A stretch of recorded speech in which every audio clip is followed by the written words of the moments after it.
네, 날씨가 좀 참 많이 추워졌습니다. 날씨만큼 부동산 시장 분위기도 좀 많이 얼어붙어 있는 것 같은데요. 요즘에 또 이슈가 되는 내용이 분양 원가와 관련된 내용이 아닐까 싶습니다. 분양가가 건축가 대비 너무 비싸다라는 의견이 좀 나오면서 분양 원가를 공개해야 한다라는 목소리가 좀 커지고 있는 상황인 것 같은데요. 이게 지금 어떤 상황인지 오늘 이사님께서 자세하게 정리를 좀 해주실까요? 네, 요즘 서울의 부동산 주택 가격, 정부의 고강도 부동산 규제 정책과 다양한 부동산 변수에 의해서 약보합세, 진정 국면이 좀 이어지고 있습니다. 하지만 이렇게 정부의 다양한 규제 정책이 속속속 나오는 이 부분에서 혼란이 사실은 야기되고 있는 부분이 사실은 많습니다.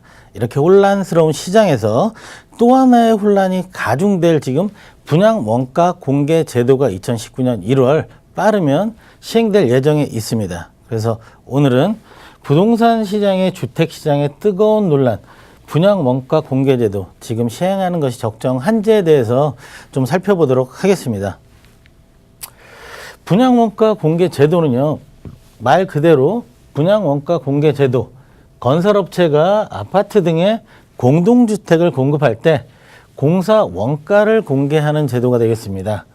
그래서 2007년 참여정부 시절에 자유시장주의 국가 중 최초로 도입을 하게 되는데요. 그 시기에는 공공부분 61개, 그리고 민간부분 7개, 이렇게 해서 항목을 공개를 했었습니다. 하지만 현재는 공공택지, 분양가 상한제를 적용하는 주택은 입주자 모집 공고 시에 4개 부분, 12개 항목을 지금 공개를 하고 있습니다. 그런데 지금 2019년 1월 만약에 제도가 개정돼서 시행 시에는요, 공사비 50개 항목, 택지비 10개 항목, 기타 비용 1개 항목, 한 총 61개 이상의 항목 분양 원가가 공개될 예정에 있습니다. 그래서 지금 혼란이 되고 있는 부분에서 찬성 측과 반대 측의 이론을 좀 들어볼 필요가 있겠는데요. 지금 찬성하는 쪽, 분양 원가 공개 제도를 찬성하는 쪽의 의견은요, 주택가격 거품을 뺄 수 있다. 주택가격 거품을 뺄 수 있다. 민간 건설사들의 지금까지 취해온 막대한 이윤 부분에서 그 부분을 줄인다면은 주택가격 거품을 뺄 수 있다라는 지금 이론을 얘기하고 있고요.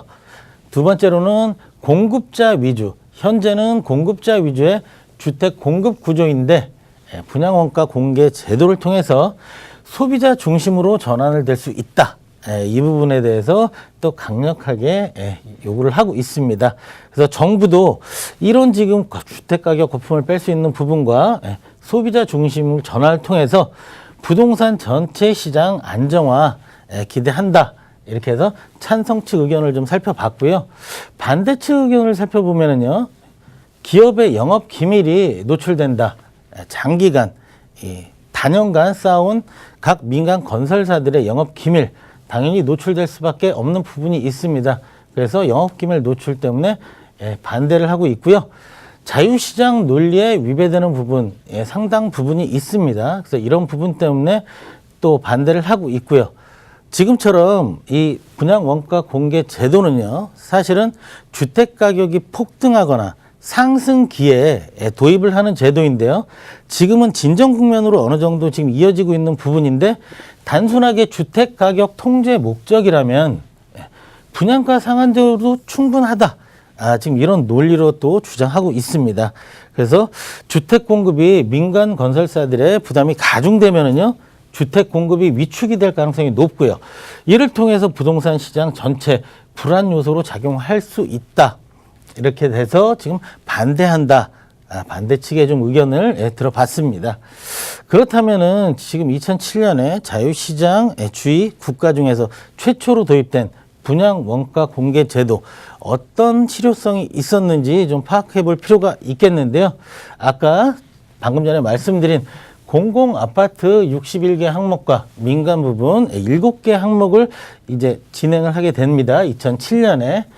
그래서 2002년에 이제 대선 공약으로 해서 2007년에 가파르게 부동산 규제 정책이 심화되면서 이 시기에 오히려 반등을 해서 폭등 시기에 2007년 이 시기에 도입을 하는데요.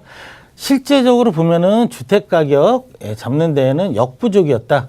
계속적으로 상승했는데 2008년 들어서면서 리먼 브라더스 사태가 터지면서 외력에 의해서 강제적으로 주택 가격이 잡혔지 분양 원가 공개 때문에 잡히진 않았다. 이게 대다수의 전문가분들의 지금 의견입니다. 그래서 2008년을 지나면서 주택 가격은요, 약보합세가 계속 이어지게 됩니다. 이때 2012년 공공아파트 부분 12개 항목으로 축소하게 됩니다. 그래서 그 이후에도 주택가격 안정화가 계속 이루어지고 있어서 2014년에는요. 민간아파트 분양 원가 공개제도 폐지가 됩니다. 아까 7개 항목 전체가 다 폐지가 됐는데요. 이 시기에도 보시면은 주택가격은 대부분 안정화 추세에 있었다. 하지만 다시 부동산 규제 정책, 강화된 부동산 규제 정책이 시행이 되면서 다시 한번 올해 2018년 중반까지 서울의 부동산 주택 가격은 폭등을 하게 됩니다. 하지만 폭등기를 지나서 다시 좀 더 강력한 규제 정책을 시행하면서 지금 현재는 진정 국면이다. 약보합세 국면이다. 지금 이렇게 말씀을 드리겠습니다. 그래서 오늘 쭉 이렇게 방금 전에 그래프까지 설명을 좀 해드렸는데요. 다양한 의견 수렴하고 신중한 판단이 필요한 제도임에 분명합니다. 그래서 주택가격 상승 시기에 도입되어야 될 분양 원가 공개 제도, 민간 건설사 부담을 가중시킬 수 있는 부분이 있고요. 이를 통해서 공공주택의 공급이 축소될 수 있습니다. 그래서 역효과가 날 수도 있다. 이런 부분 좀 유념을 해 주셔야 될 것 같고요. 그래서 공급 축소로 인해서 주택의 희소 가치가 높아지게 되면은 당연히 주택 가격이 상승할 수가 있습니다. 이래서 조금 더 분양 원가 공개 제도 다양한 의견도 좀 수렴을 하고 정책 포럼이라든지 이런 통해서 조금 더 시기를 늦춰도 괜찮다. 그래서 지금 당장 시행하는 것은 저는 물음표다. 오늘은 좀 이렇게 말씀을 드리도록 하겠습니다.